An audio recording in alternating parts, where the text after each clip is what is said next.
Welcome back to another episode of The Basement. I'm your host, Wyatt. Some schools in Ireland have begun replacing homework with community acts of generosity, meaning that in 10 years we'll have some of the nicest people on earth, but they won't know how to do basic algebra. And at The Basement, we've actually done some research to figure out what these people are going to look like when they get older, and here's what we found out. And some scientists are beginning to develop facial recognition for bears because Apple decided that they're not making enough money, so they decided to expand their market to bears. And some former German royals are trying to get some of the riches back that they lost, but they're being blocked because of many of their past ties to Hitler. Which makes sense. They should be blocked. That'd be like sending an application to Uber to be a driver, but you are Ted Bundy. And China is going back to the moon to get rocks. This will be the first mission to the moon in 40 years. I hope China understands that the reason no one's gone back to the moon in 40 years is because all that's on the moon is just rocks. I mean, you'll find what you're looking for, China, but what you're looking for is just rocks. Our movie review for this week is Ocean's 11, where Brad Pitt teaches a poker masterclass.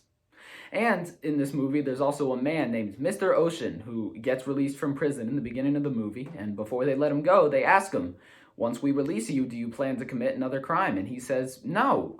Obviously, it's a stupid question. Everyone would say no. But not even 24 hours after they let him out of prison, he plans to commit another crime. There's also a man in this movie named Ruben that looks exactly like my 7th grade social studies teacher.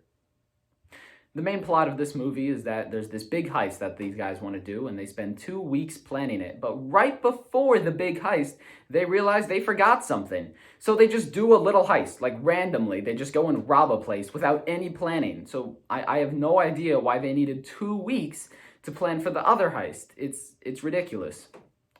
By the end of this movie, I still didn't understand why they needed 11 people for the heist. Only 7 of them actually are in the movie, basically.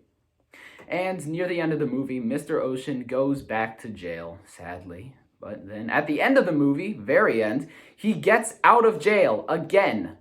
I don't know why they let him out again. And since there's an Ocean's 12, I can only assume that he commits another crime. These prison people are the worst at their jobs. This episode of The Basement was brought to you by COVID Thanksgiving. We here at The Basement understand that Thanksgiving might be a little different this year due to the COVID-19 pandemic, but we're here to remind you that it can still be the same holiday that you know and love. For example, the long commute that you dread going on in the morning will still be there, only this time it'll just be getting out of bed.